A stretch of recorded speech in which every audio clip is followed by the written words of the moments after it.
ശബരിമലയിലെ വിവാദങ്ങൾക്ക് പുറകിൽ ചികഞ്ഞ് ഇപ്പോൾ എത്തി നിൽക്കുന്നത് 1984 ഒരു സിനിമാ ഷൂട്ടിംഗ് വിവാദത്തിലേക്കാണ്.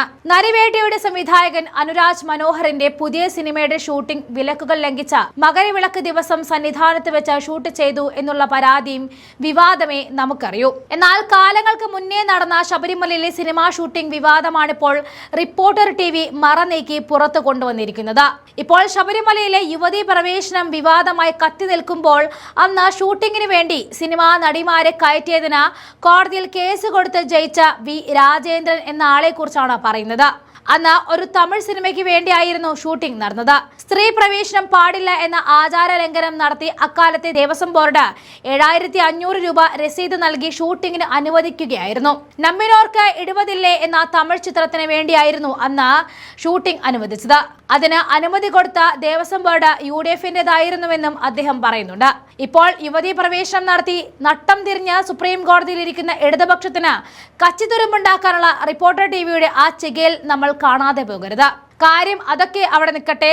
കുഴി തോണ്ടിയെടുത്തതാണെങ്കിലും ഈ വി രാജന്റെ കേസ് അന്ന് റാന്നി കോടതിയിൽ എടുക്കുകയും അതിലെ സംവിധായകനും അഭിനയിച്ച നടിമാരും ദേവസ്വം ബോർഡ് അംഗങ്ങളും ഉൾപ്പെടെ 8 പേർക്കെതിരെ കേസെടുക്കുകയും ചെയ്തിരുന്നു. അന്നത്തെ IPC 295A എന്ന സെക്ഷൻ പ്രകാരം കേസ് ശരിവെച്ച കോടതി 3 വർഷം തടവും പിഴയും കിട്ടേണ്ട ഈ കേസിനെ പിഴ കെട്ടിവെച്ച ശിക്ഷ ഒഴിവാക്കിയെടുക്കാൻ ഉത്തരവും നൽകിയിരുന്നു. അന്നത്തെ തമിഴ് മാസികയിൽ വന്ന ശബരിമലയിലെ ഷൂട്ടിംഗ് നടന്നുവെന്ന് പറഞ്ഞ് അച്ചടിച്ചു വന്ന കവർ സ്റ്റോറിയിലെ ഫോട്ടോ ആയിരുന്നു ഇദ്ദേഹം അന്ന് തെളിവായിട്ട് കോടതിയിൽ സമർപ്പിച്ചത്. ഇപ്പോൾ 2019 ശബരിമലയിലെ യുവതീ പ്രവേശനം വിവാദമായി കത്തി നിൽക്കുമ്പോൾ 1984 ഈ വിധിക്ക് പ്രസക്തിയേറുന്നുമുണ്ട്.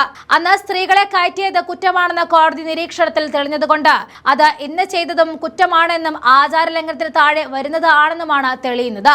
അതേസമയം ശബരിമല യുവതീ പ്രവേശനവുമായി ബന്ധപ്പെട്ട കേസിൽ അമിക്കസ് ക്യൂറിയായിട്ട് K പരമേശ്വരനെ നിയമിച്ചിരിക്കുകയാണ് സുപ്രീം കോടതി. സുപ്രീം കോടതിയിൽ സംസ്ഥാന സർക്കാർ എന്ത് നിലപാട് സ്വീകരിക്കും എന്നറിയാൻ വേണ്ടി കേരളം കാതോർത്തിരിക്കുകയാണ്.